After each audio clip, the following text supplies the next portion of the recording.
The following program, The Russ Belville Show, is intended for responsible adults only. We advocate to the repeal of marijuana prohibition for adults. We discuss the science, culture, and controversy about America's marijuana laws. We do not advocate any illegal activity and encourage all listeners to learn their state and federal marijuana laws. Opinions and claims made by guests and advertisers on The Russ Belville Show are their own, and The Russ Belville Show cannot be held legally responsible for their validity or reliability. Viewer discretion is advised. You take a seed, you plant it, you grow it, you dry it, you roll it, you smoke it. You take a seed, you plant it, you grow it, you dry it, you roll it, you smoke it, and it goes down smooth. Hey! Spanning the continent to bring you the truth about cannabis and marijuana law reform. I smoke pot and I like it a lot. From the promise of legalization. And I think that we need to rethink and decriminalize our marijuana laws. To the agony of prohibition. One major responsibility is to encourage people to use less drugs. The Russ Belville Show, the voice of the marijuana nation. Yeah, I hear you had a question for me. Now, here's your host, Radical Russ Belville. We love it. Good day, tokers and tokettes, and welcome to the show. It is Thursday, May 1st, 2014, and it's got to be 420 somewhere in the world. I got to tell you, what a beautiful day here in Portland, Oregon, even though the Blazers lost another shoddily reffed game in the NBA. That's all right. We'll come back here to the Moda Center tomorrow night and close out the Houston Rockets and move on to round 2 of the NBA playoffs. Today is just gorgeous in Portland. It's supposed to be in the 80s in temperature, just sunny as hell out there. Took the morning and did some lawn work, trimming and raking and mowing. So really feeling good today. Got a lot of vitamin D in my system and ready to take on the drug war. And folks, that's what it is. It's a war. In today's Radical Rant, we're going to talk about how we are at war, and it's time that we see police as the enemy. They are not our friends. They're not there to help us. They're there to put us in cages. And having a little bit of that attitude plus some knowledge could keep you from suffering the fate I suffered in Utah. That's right, getting arrested and getting a free ride in a cop car. So we'll talk about that at the end of the show. At half past, speaking of cops, the only cops we do like here at the Russ Belville Show, Law Enforcement Against Prohibition. It's our regular Cops Say Legalized Drugs segment. We'll be speaking with Larry S. Talley. He's retired Navy and also a member of NORML down there in Texas. I believe DFW NORML or Texas NORML, not sure which one, but one of those great chapters. We'll be talking about what's going on in Texas as far as their reaction to legalization in Colorado, and a look forward to the Global Cannabis March and the Texas Regional NORML Conference that'll be taking place there in the Dallas-Fort Worth area. I will be there June 6th, 7th, and 8th.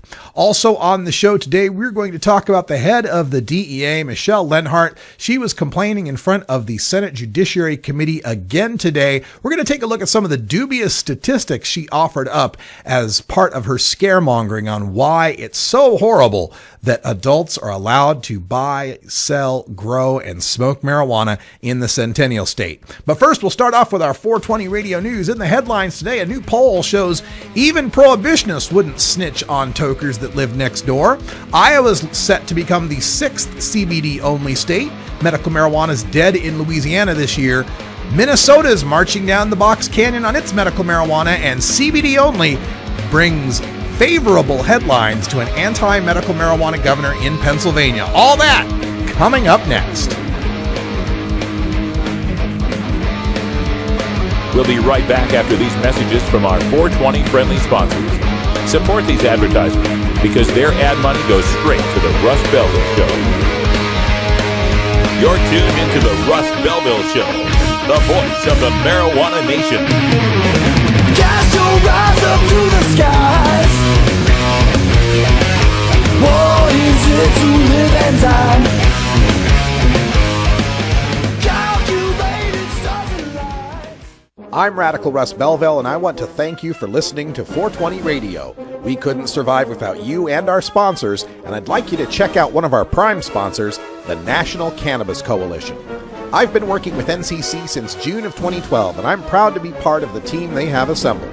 National Cannabis Coalition is building the partnerships with reformers, lawmakers, and industry we need to be successful.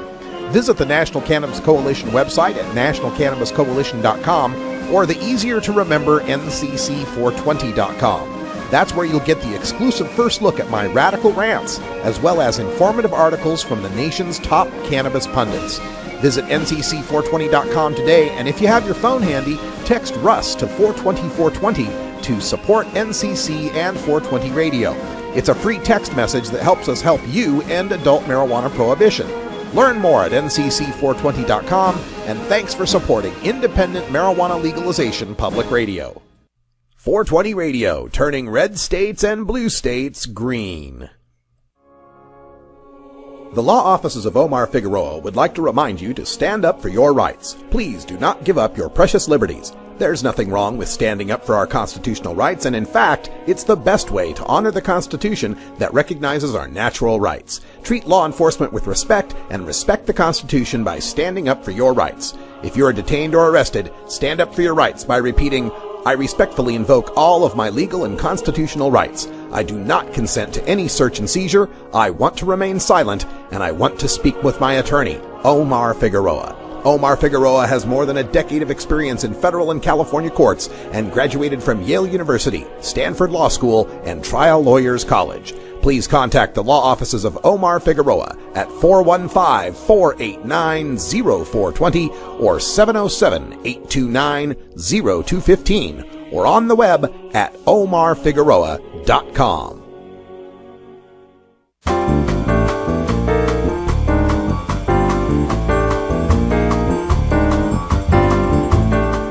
This is your 420 Radio News for Thursday, May 1st, 2014.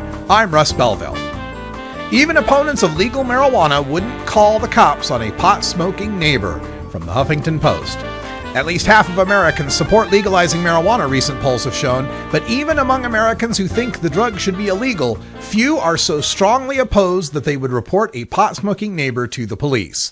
According to a new HuffPost YouGov poll, Americans support legalizing marijuana by a margin of 50% to 32%, but the number of people who would call the cops on a neighbor is much lower than that. Only 16% said they would report their neighbor to the police if they saw that person smoking marijuana in their home or yard, while 70% said they would not do that. Even Americans who think marijuana should be illegal were unlikely to take that step. Among opponents of legalized pot, only 34% said they would call the police on their neighbor for smoking weed, while 47% said they would not. And although Republicans oppose legalizing marijuana by a 53 to 29 margin, they also said by a 56 to 27 margin they wouldn't call police on their neighbor for smoking it. Overall, the 16% of Americans who said they would call the police on their neighbor for smoking pot was fewer than the number that would report a neighbor for playing loud music at night, 31%, or even letting their dog run around the neighborhood off a leash, 25%. Americans were somewhat more likely to say they would call the police if their neighbor was growing marijuana in their home or yard than if they were merely enjoying it there. Even then, though, only 34% said they would report it, while 48% said that they would not. Limited medical marijuana bill reaches Iowa Governor Branstad's desk, from the PressCitizen.com. Iowa lawmakers early Thursday morning approved legislation legalizing the possession and use of marijuana oil for the treatment of epilepsy, capping one of the most unexpected public policy developments in recent state history.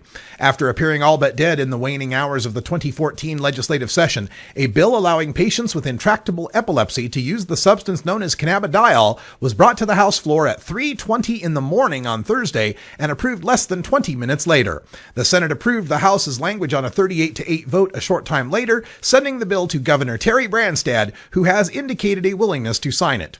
The bill approved Thursday decriminalizes possession of cannabidiol for epileptic patients and their caregivers who receive a neurologist's recommendation and obtain a state-issued ID card. The doctor must practice in Iowa, and the caregivers must be designated by the recommending doctor. Production and sale of the oil is not legal under the bill, however, meaning patients or caregivers will have to obtain it elsewhere and bring it back to Iowa, violating federal trafficking laws. Possession of the oil will be limited to 32 ounces, roughly a 6-month supply. Medical marijuana bill killed by Louisiana Senate committee, from NOLA.com. Hope for medical marijuana legislation getting through the Louisiana legislature this year is not dead, but a Senate committee quashed on Wednesday the best shot of setting up a medical marijuana industry in the state. The Senate Health and Welfare Committee killed the bill, sponsored by Senator Fred Mills, a Republican, that would have set up the tightest law in the United States regulating the prescription, dispensing, and use of marijuana for medical purposes. Mills, a pharmacist by occupation, said his past experience running the State Board of Pharmacy and months he spent drafting the legislation led him to believe this bill was the best chance of getting lawmakers on board. Governor Bobby Jindal's comments earlier this year that he was open to medical marijuana in Louisiana added hope. Though the legislature legalized medical marijuana in 1991, there's no mechanism in current law that allows for the legal dispensing of the drug. The bill was involuntarily deferred by a vote of 6-2. Minnesota House leaders offer marijuana compromise from CBSLocalMinnesota.com. Democratic leaders in the Minnesota House on Thursday proposed a limited clinical trial for medical marijuana, a compromise proposal that they said is unopposed by law enforcement. A push to legalize medical marijuana has been blocked this session largely by opposition from law enforcement. Their proposal would allow children and adults suffering from severe illnesses to use medical marijuana with the option of a state source for the drug if no federal source is available. It specifies that the drug could not be smoked, a key concern of police groups. If used in leaf form, the proposal says it could be done only through medically supervised delivery by vaporizer. Pennsylvania Governor Tom Corbett changes position on medical marijuana, sort of, from WGAL.com. Governor Tom Corbett is changing his position on medical marijuana and backing the legalization of a marijuana extract to treat severe seizures in children. The oil extract, called cannabidiol, can save the lives of seizure-racked children. Democrats running to challenge Corbett in the fall election also favor the legalization of medical marijuana.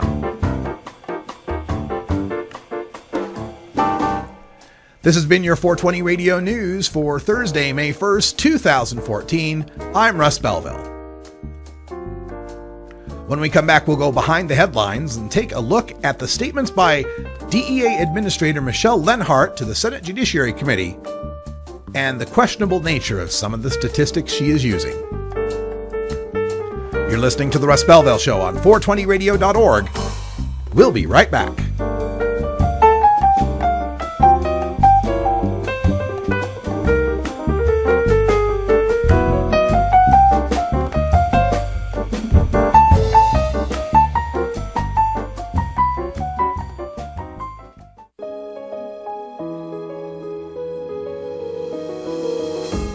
Cannabis Outreach Collective is an alternative health and wellness option located in Gladstone, Oregon, that serves patients in the Portland area and beyond. We are a full-service alternative health and wellness collective accommodating patients with natural, organic, holistic, and homeopathic remedies, nutritional guidance, advice, education, and medical cannabis, fully in accordance with Oregon OMMP law. You can find out more about Cannabis Outreach Collective on Facebook at COC503 or by emailing cannabisoutreachcollective503@gmail.com or by telephone at 503-853-1319. Check out our menu on Weed Maps and visit Cannabis Outreach Collective today.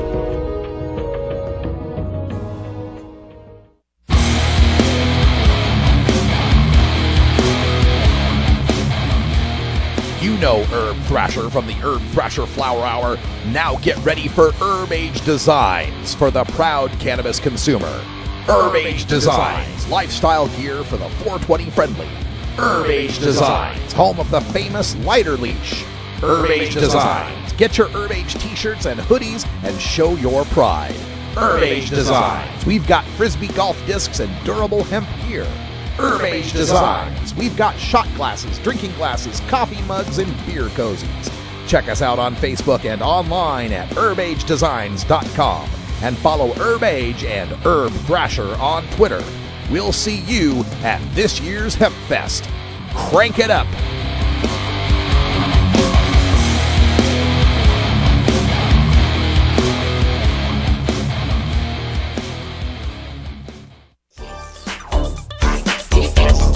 Big Daddy thinks. Oh yeah, this is Big Daddy, and I'll be your freakazoid every Thursday night right here at the Funky Roller Ring.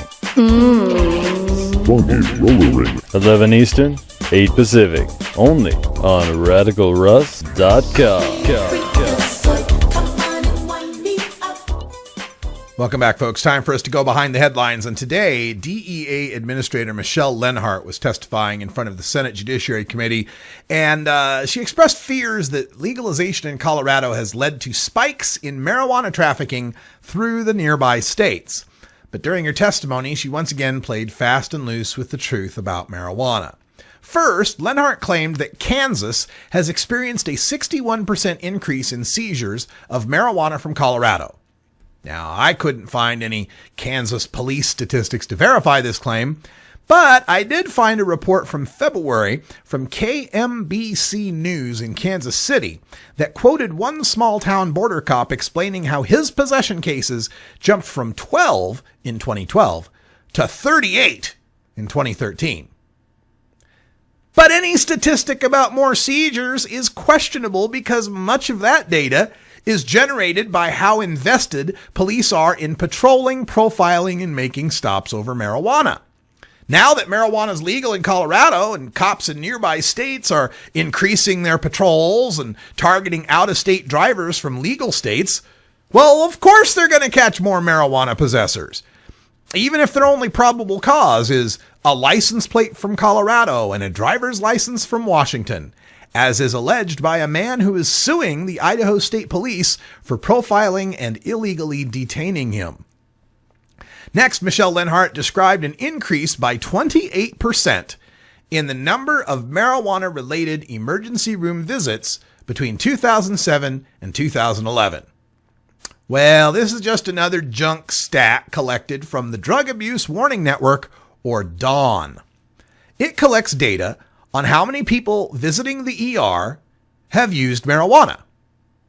So it's not a collection of, oh no, I overdosed on the reefers and I got to get to the ER.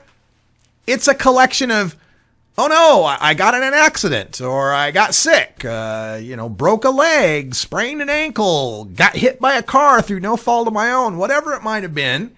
And I had to go out to the ER. And when they took my blood or they asked me if I used marijuana, I admitted it.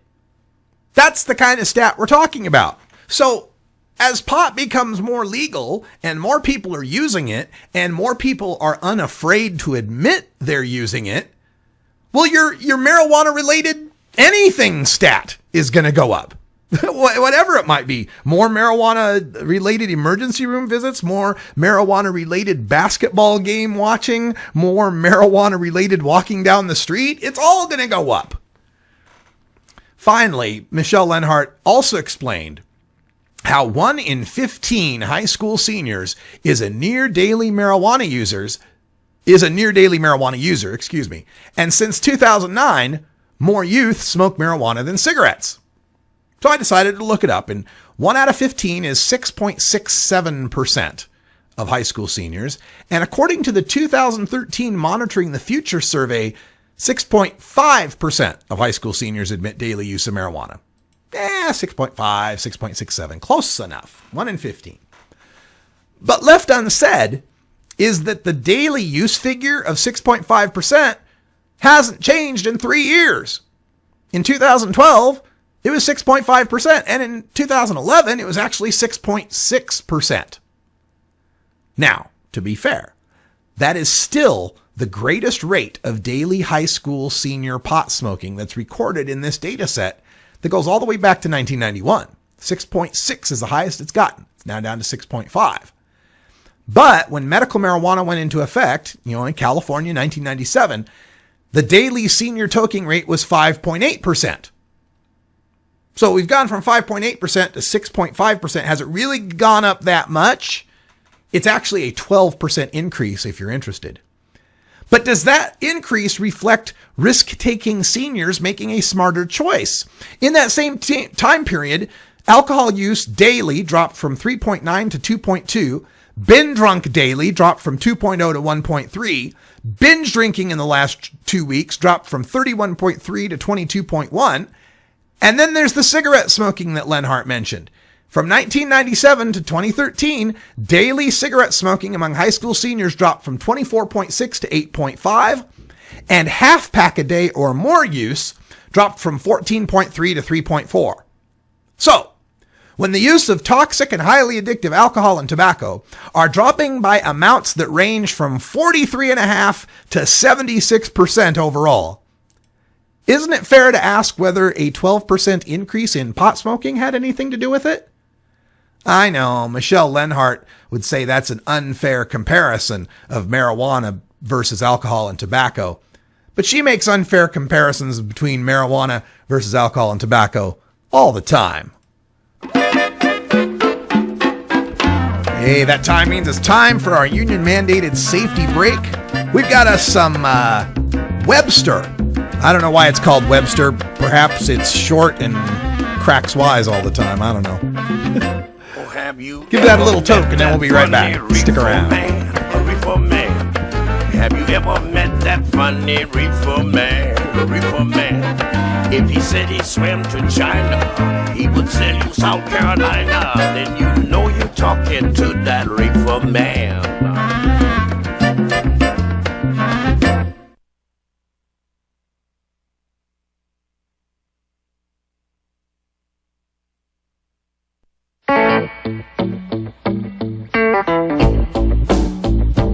I'm a reefer smoking man. Wood Pipe Smoke Shop and Speakeasy is your source for cannabis community gear in southern Wisconsin.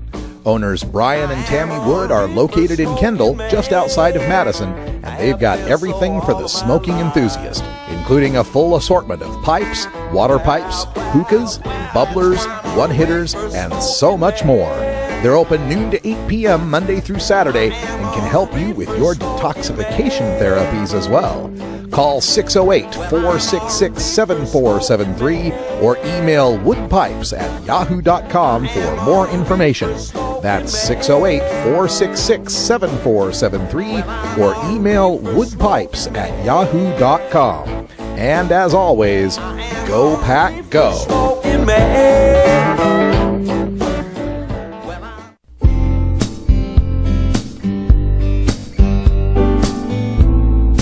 Support the Russ Belville Show. Text the word Russ to 420-420 and connect with the National Cannabis Coalition. You can also send $10 to the Russ Belville Show right from your smartphone. That's Russ to 420-420. You're listening to Radical Russ on the Russ Belville Show. I'll say little red collar, darling, your mud's too fierce. Little red collar, you need a lover that's gonna lay. If you're an adult who enjoys a good beer, there's a similar product you might want to know about. One without all the calories and serious health problems. Less toxic so it doesn't cause hangovers or overdose deaths, and it's not linked to violence or reckless behavior. Marijuana, less harmful than alcohol, and time to treat it that way. For more information, visit marijuanaissafer.org.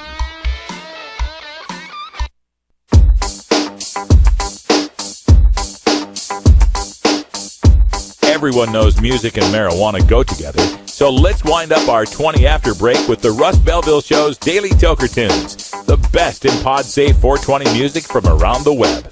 Today is Groovin' Thursday, featuring rap, hip-hop, soul, and funk music. Now, sit back and enjoy your Daily Toker Tunes. Welcome back, everyone. 24 after the hour, and joining us by telephone, we got our Chuck Diesel on the line. How you doing, Chuck? Chuck, hold on, Russ. I can barely hear you. Let me hold on. Drive around the corner here. Right on. I hope that music coming down maybe helps a little bit. And let me open up by apologizing for last week when we were off the air. I was taking the week off to deal with legal situations, and I didn't get in touch with you, so I apologize. Yeah, no, glad you made it home. Glad to have you back in Portland. Yeah, it's a lot safer here in Multnomah County, that's for sure. So, Chuck Diesel giving us a call here. You're in Washington, right? Yeah, Right on. Washington State, where you're getting ready to experience legal markets, but it's not rolling out quite as smoothly there, is it? No, it's been kind of a bummer to watch, and I try to stay positive because a lot of my friends that are kind of on the fringe of, they support it, they definitely voted for it, but they definitely asked me as kind of their friend guru on the ganja, just if they should vote for it. And I obviously said, hell yes, vote for it. But being a patient myself, I'm definitely feeling the ramifications of kind of what you talked about, just not getting our shit together, pardon my French, before 502. Yeah, that's the thing is, you can't just dawdle around as if legalization's never going to happen. You got to plan ahead for these kind of things. And I hope everything works out for the best, and I think it will. All right, let's get to our tune for today for Groovin' Thursday. We got some hip-hop here. Tell us about the artist and the tune. We got Smoke DZA with Continental Kush Breakfast. It's off his mixtape from, I think it was 2011. It's George Kush the Button. Just, he's definitely a cannabis-friendly artist and someone that I like. And I can relate to this. I have one of those Atmos Raw pens tucked in my drawer next to my bed. And occasional Saturday, I just take a couple rips and go back to sleep for a little while. So that's what the song's all about. All right, well, let's get to it. It's Smoke DZA with Continental Kush Breakfast featuring Den 10. All right, thanks you, Chuck. During Diesel. these last few months, talk to you later. I told our country and I told the world, Shut the fuck up and smoke my weed.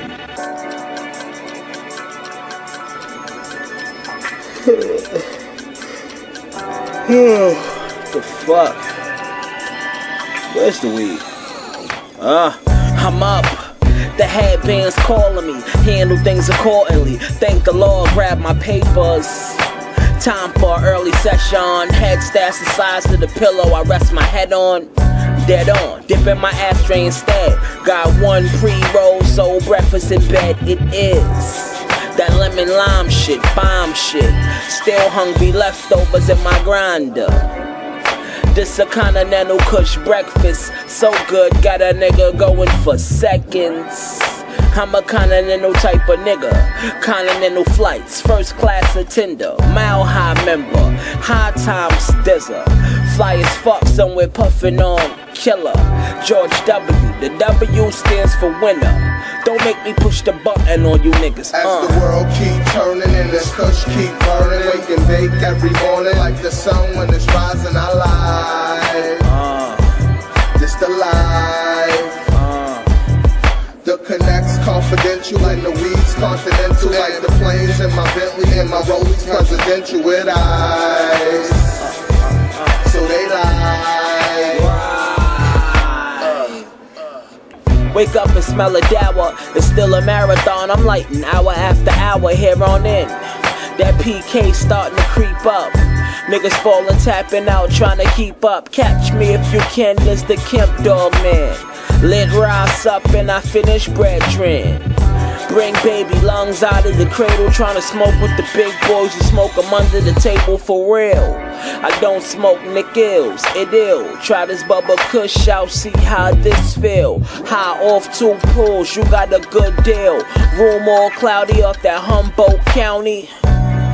It's the beginning of a good day. Good morning, Autobahn, where's the good haze?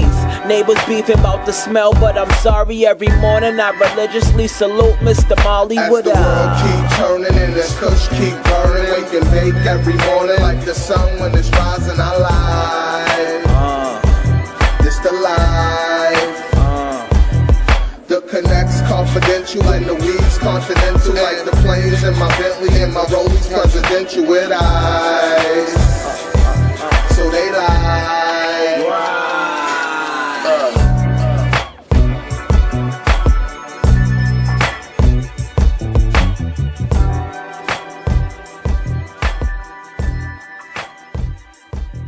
Some of my finest hours have been spent on my back veranda, smoking hemp and observing as far as my eye can see.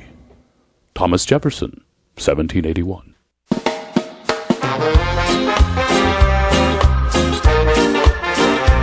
Support the Russ Belville Show.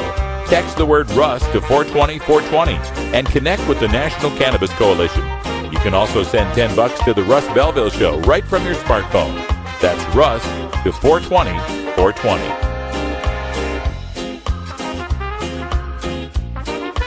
You're listening to Radical Russ on the Russ Belville Show.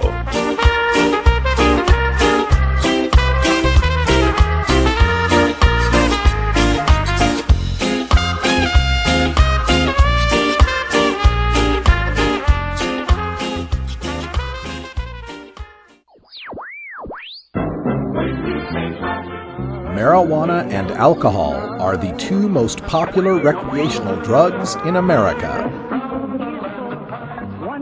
Marijuana smoking is non-toxic, relatively safe, and has a low risk of dependence.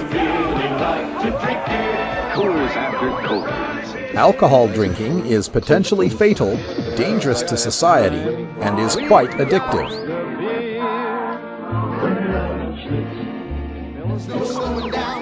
Marijuana is safer, so why are we driving people to drink? That's the question of the new book, Marijuana is Safer, So Why Are We Driving People to Drink? By Paul Armentano, Mason Tvert, and Steve Fox. Visit Amazon.com or ChelseaGreen.com today to order your copy of Marijuana is Safer, or visit MarijuanaIsSafer.com. Stony Sundays, starring Coral Reefer from San Francisco, California. Mondays at 5 p.m. Pacific on 420radio.org.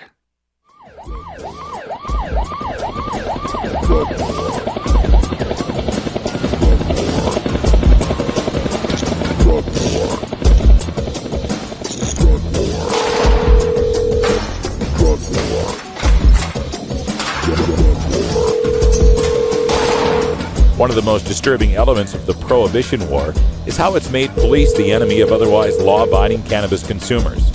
Fortunately, one group of police officers knows the futility of prohibition and reaches out to educate the community and current law enforcement. Today, the Russ Belville Show visits with another speaker from Law Enforcement Against Prohibition with one clear message. Cops say legalize drugs. All right, welcome back, everybody. 32 after the hour and just getting in under deadline here, trying to get this interview put together, calling and typing and moving all at the same time. But we've got our friend on the line, Larry Talley from Law Enforcement Against Prohibition, retired U.S. Navy intelligence. How you doing, Larry? I'm doing great. Wow, fantastic job, Russ. I'm watching you online right now. I was wondering, man, you put it together fast. You're just a consummate professional. Oh, thank you very much. Thank you. I do what I can. You know, we'll get more equipment, and I've got the word out for some college interns to possibly take some of the load off. But thank you very much. Now, Larry, you've been we've talked many times here on the show. We've gotten to meet each other in person a few times, and I know once May Day hits, May 1st, we're looking at all these big events that are happening in the cannabis community, and you got a really strong cannabis community there in Texas as far as fighting for freedom, fighting for reform. I imagine you're participating in this weekend's Global Cannabis March? Oh, you know it. Absolutely. DFW NORML. That's DFW, Dallas-Fort Worth chapter of the National Organization for the Reformation of Marijuana Laws.org. We have got, we put a billboard on Interstate 20 between Dallas and Fort Worth a couple of weeks ago, and it just blew up. We got television news, two TV news, local TV news stations have done a story on it. We've been featured in Fort Worth Weekly, and it really it took off. We got a lot of members and got a lot of attention. And so yes, we're putting on a huge. It's more of a festival, not just a protest march. Our event starts like at noon, and it runs all day, into the afternoon. We got our march, I believe, starts a little bit later in the afternoon as we march around the downtown Fort Worth area. We'll aggregate people on our way. Downtown Fort Worth on the weekends is really busy. There's a lot of families out there, and it's just going to be a lot of fun. We have bands lined up, and you participated in one, the last one that we did in Dallas, in that similar format. And if you remember, I was just telling a friend of mine, we had a gentleman who decided to drop his drawers right in the middle of in between one of the bands, if you recall. Yeah. I think you even named him. It was hilarious. Hey, we've got that video, CW33 Nightcap News, covering the DFW Global Marijuana March. Let me play a little bit of this for our viewers. If we can get the sound up on this. Where is the sound? Of course I'm not going to get the sound up. Well, Larry, tell us a little bit about the march, and I'll just run the video here in the background. Where do people need to be, and what's happening with it? Oh, goodness. Oh, you caught me. Oh, there it is. I've got I should have brought up my Facebook page and take it. Go ahead. Sorry about that, Larry. Sorry to interrupt. I found the sound, but go ahead and tell people where they need to be as far as the march goes. Well, come to downtown Fort Worth tomorrow and find a parking place, and you can't miss us. First, go to our Facebook page and read the instructions, or go to our internet site and read the instructions at dfwnormal.org so you can get the specific location and the specific time. But it's going to be a festival, and you can't miss this in downtown Fort Worth. It's not that large. If you park around Commerce Street and you walk around 2nd Street and you walk on up down toward Houston Street, you'll be able to see where we're going to be. There's going to be a lot of people aggregating. There's going to be a lot of live music and a lot of things going on. All right, here's that news coverage video. Like it or not, billboards are a regular part of our commute in DFW, promoting everything from burgers and soda to pot. That's right, standing high above I-20, is a sign you don't see every day. It's a trip, maybe in Fort Worth, because we're not used to that a lot out here. You have people that think it's the end of the world, and you have people that can't live without it. So it's still a big debate all the way around, man. If NORML was hoping to get a big reaction, it's working. In the state of Texas, we're marching for marijuana on May 3rd, and we hope everyone joins us, and that's why we put up this billboard, because last year we had about 500 people show up. This year we're looking for 1,000 people to show up. NORML has been a strong advocate for the legalization of the feel-good herb, and with states like Colorado leading the way, public sentiment for legalization has been growing like a weed. We've seen some radical changes in public opinion here in Texas, particularly with states such as Colorado and Washington going legal. And it's this change of heart by the public that made this church-going mom come out in support of the weed that we once thought caused reefer madness. The burning weed with its roots in hell. So all those fears that I had, of what people might think of me, especially as a mom, just kind of were unfounded, because I have yet to hear anything negative about my role with DFW NORML.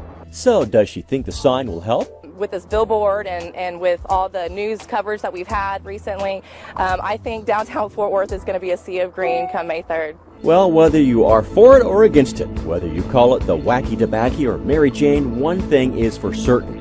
If you go to the march on May 3rd, you might want to bring some food, in case you get the munchies.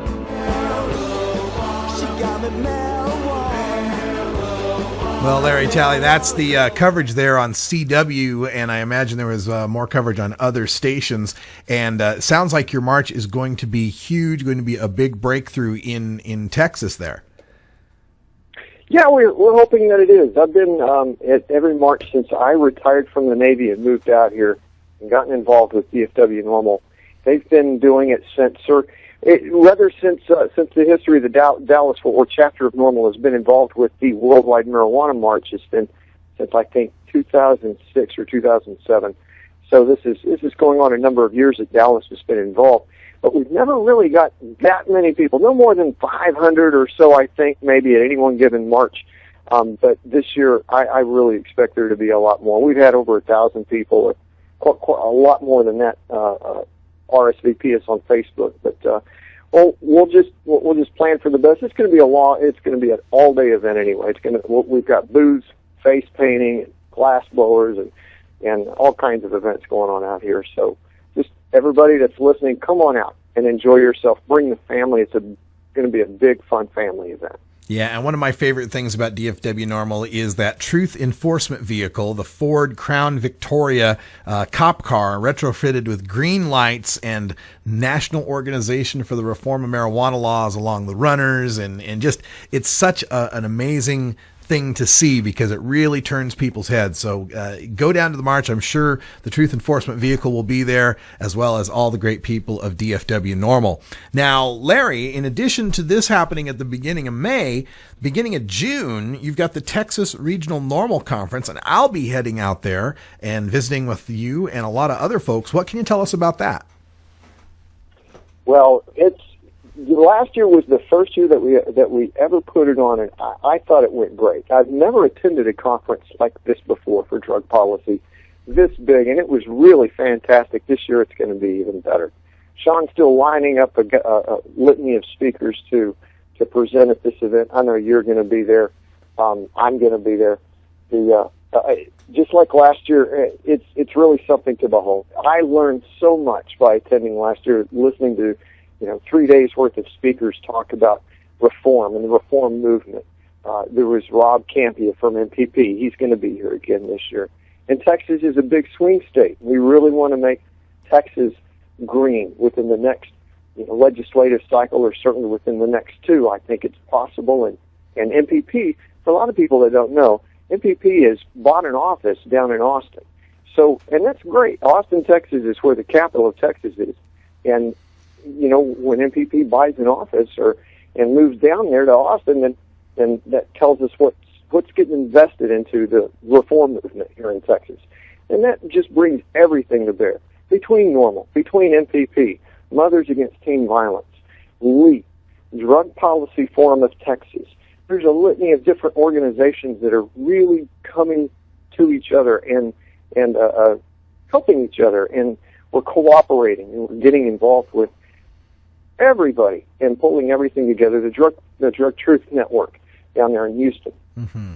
There's a lot of reform movement going on, and we're finally making some big progress here in Texas.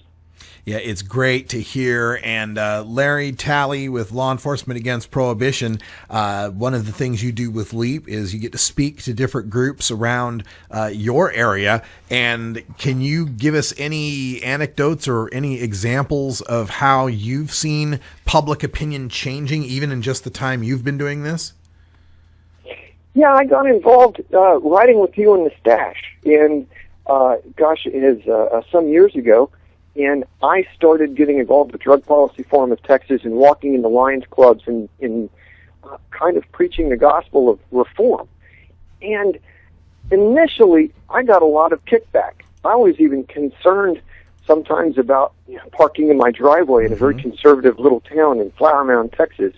What my neighbors would think. But things are changing very, very quickly, and it is very noticeable. People realize now that we've got two states that have legalized it, that people aren't dying, the sky's not falling, and the world's not crashing, the economy isn't coming to an end, and they're all beginning to realize that the prohibition of marijuana really, it's just created more. There's not less marijuana on the street as a result of it. There's more. There's not less crime. There's more. Respect for law is not increased, it's diminished. The cost of government's certainly not less, it's greater. And when they realize this, I guess that's when we've done a good job of educating them as a reform movement. And it's spreading. I agree. So, yeah, there's a great deal that's changed since I've been here, and I'm very encouraged. I'm very happy. Now, one of the bits of fallout here from legalization in Colorado, and it's something that the DEA administrator testified to in the Senate Judiciary Committee today, is the migration of weed out of Colorado to the nearby states. And we've heard complaints from Nebraska and Kansas and Oklahoma, and I imagine even North Texas isn't that far a drive to get to southeastern Colorado, if my geography serves me correctly. Have you heard that scare in Texas? I've heard of this. I can't explain her numbers. I don't know how much that she draws on it. Is this an anecdotal amount? Is this a significant amount? No matter what goes on, no matter in what industry, everything will be abused. And to that extent, I know that. Is it really being abused? Maybe there's some sick people that really needed some medicine. Maybe they really needed it. It's the laws that are flawed. So wherever it's ending up at, we have to remember that the laws are flawed. That it's not that it's leaking out of Washington. It's leaking out of Colorado. Nearly half the country has marijuana available to them in some legal form, decriminalized, medical, legalized fashion. It's going to happen until it's legal across the country until we have some declassification. This is just anecdotal stuff that she's talking. It's just fodder. Let's talk about the real argument, and that's the fact that it's still illegal to begin with. Let's reschedule it. I think that's the argument we should have with her. Larry Talley from Law Enforcement Against Prohibition. You can check out more at the website leap.cc. And Larry, we'll see you in Texas in June. God bless you. Thank you very much for all you do for the movement and the reform movement, Russ. Thank you very much for having me on your show. I appreciate it. Thank you for the kind words. I appreciate your service. All right, when we come back, we'll have time for a radical rant. We are in a war on drugs, and there's a war, then there's an enemy. We're going to talk a little bit about the mindset of dealing with police when we come back. We'll be right back after these messages from our 420 friendly sponsors.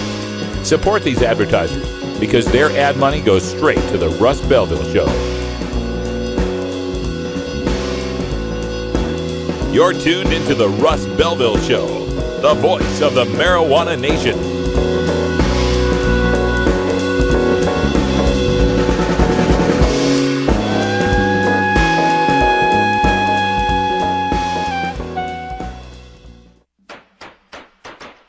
Are you or is someone you know a marijuana smoker? Have you or is someone in your family been arrested for a marijuana violation? You need to know the truth about pot. NORML, the National Organization for the Reform of Marijuana Laws, is the most comprehensive source of information regarding marijuana and its effects on health, as well as legal issues. NORML even offers a database of lawyers specializing in cannabis in your area. NORML, the nation's largest and most successful marijuana law reform organization, has spent decades gathering the knowledge and science on everything related to cannabis. NORML is the best resource to find out the truth about marijuana, connect with a lawyer in your area, or help find an end to prohibition. Information is available at norml.org, that's NORML.org, or toll free at 888-67-NORML. 420 Radio. Tune in, turn on, get high. Get this. The marijuana can mess you up. Right. We've been getting high for what? 15 years? Nothing's ever happened. Did I get into other drugs and start mugging people? Nah. Didn't do anything. In fact, I'd say I'm exactly the same as when I smoked my first joint. Eddie, did you even look for a job today? No, Ma. Marijuana can make nothing happen to you, too.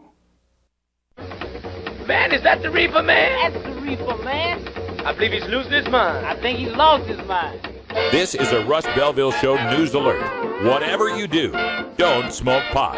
You don't want to turn out to be a loser, like Olympian Michael Phelps, actor Jack Nicholson, singer Miley Cyrus, rocket scientist Dr. Carl Sagan, pop star Rihanna, actress Cameron Diaz, country legend Willie Nelson, President Barack Obama, Cy Young pitcher Tim Lincecum, have you ever met that funny reefer man?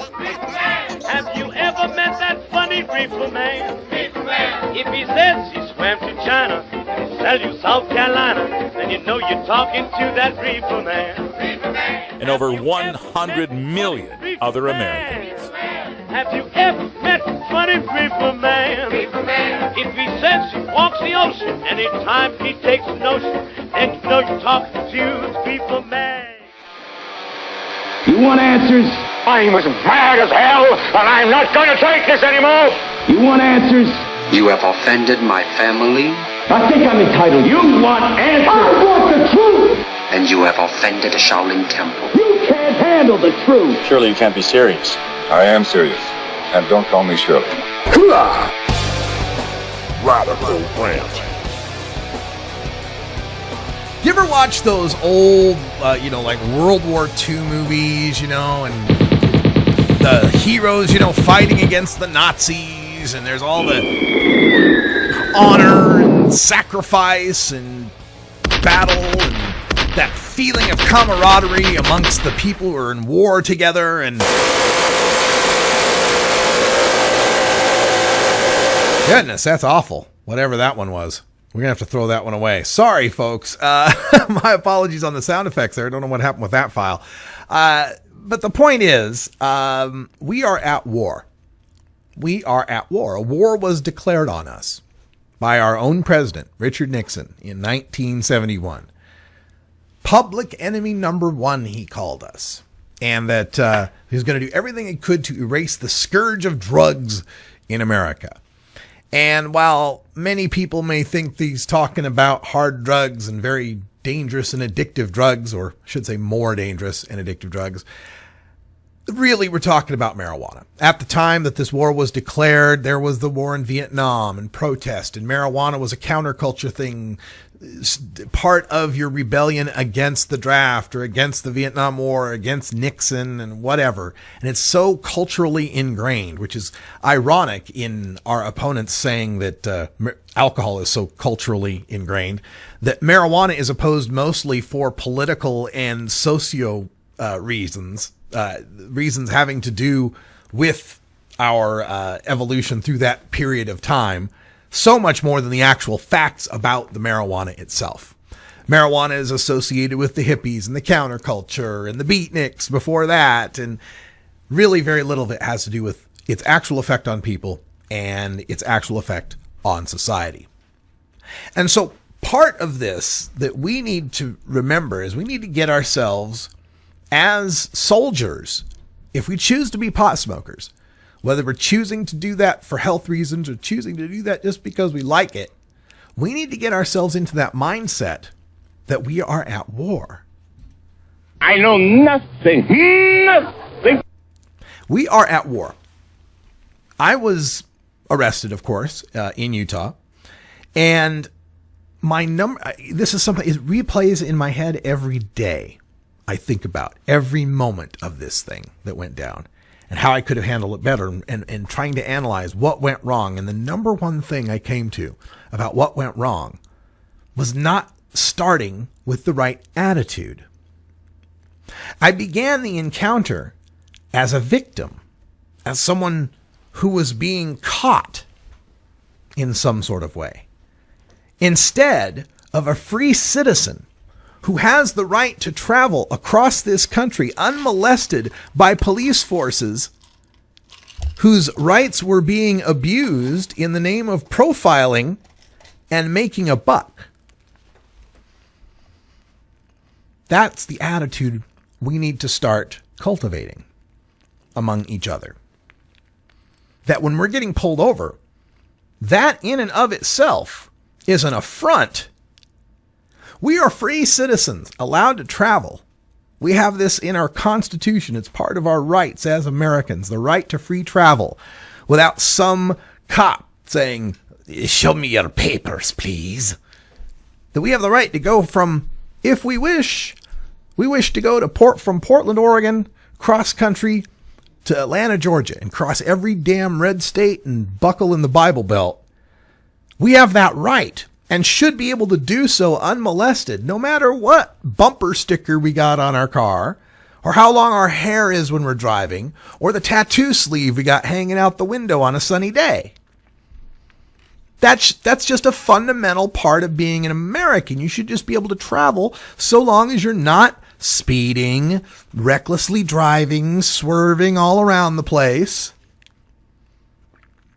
But now we live in a country where the cops are looking for any tiny technical violation of law. And just violations, folks. Things like, the tail lights out. Oh, you don't have the, I'm sorry, you didn't have the lights necessary on the license plate holder. Oh, goodness, the tint on your window is 12% too dark. We had to interrupt your day, sir. That's the level we've gotten to, where our police forces are finding any pretext they can to get us stopped.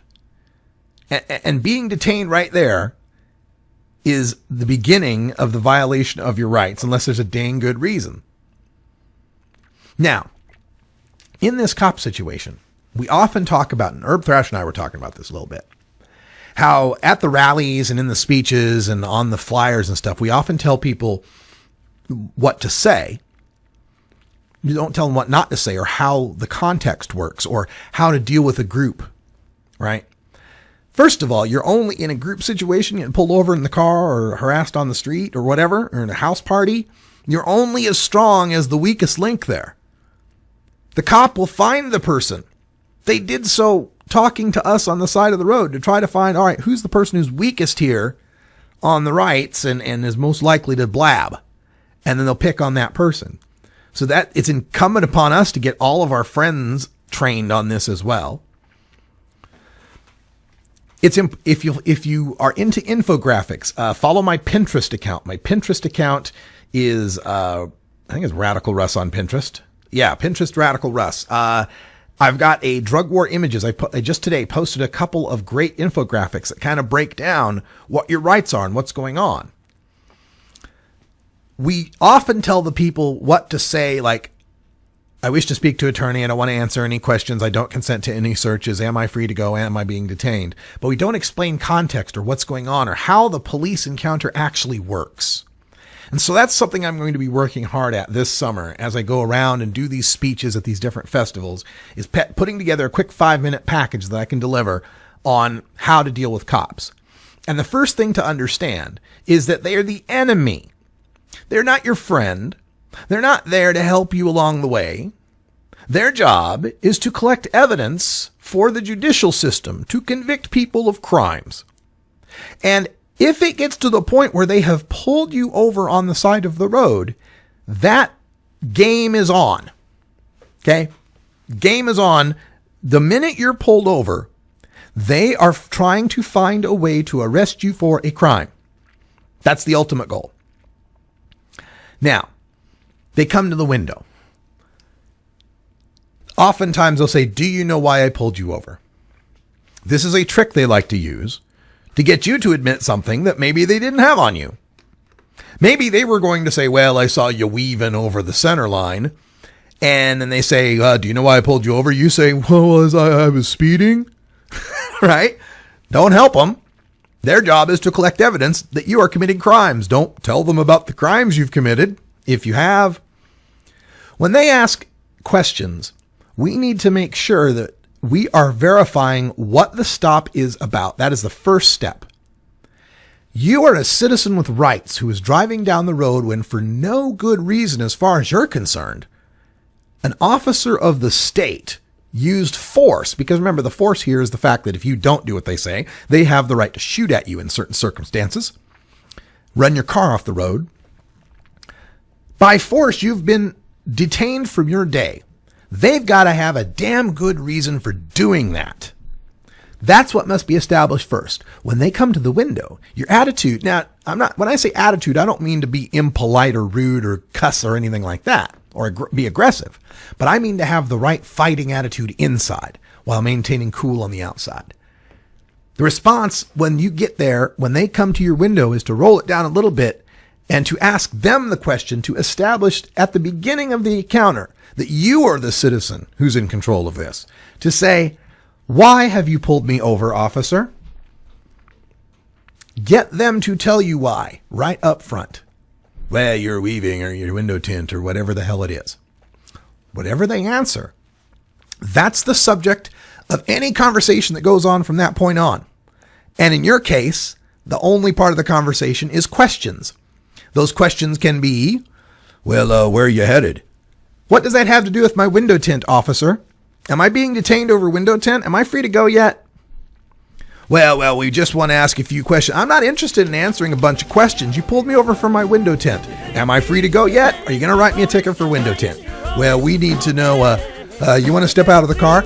Are you ordering me to step out of the car, or is that a request to step out of the car, officer? Am I being officially detained and ordered to step out of the car? And that's the kind of attitude, if I had developed that, if I had gone forth with that in Utah, I think would have driven away with a window tint warning. Don't have to learn the lesson $5,000 plus like I had. Check out flexyourrights.org. They are a great resource for this, as well as the ACLU. Stay tuned. Hour 2 is coming up. Toker Talk Radio will take your calls at 971-533-7111. And we'll catch up on some more news. Interesting stuff happening today in the world of cannabis. I'm Radical Russ. Thanks for joining us. And until next time, take care of each other, tokers. This is the Russ Belville Show. The Russ Belville Show is blogging and podcasting daily at radicalruss.com. You take a seed, you plant it, you grow it, you dry it, you roll it, you smoke it. You take a seed, you plant it, you grow it, you dry it, you roll it, you smoke it. You take a seed, you plant it, you grow it, you dry it, you roll it, you smoke it.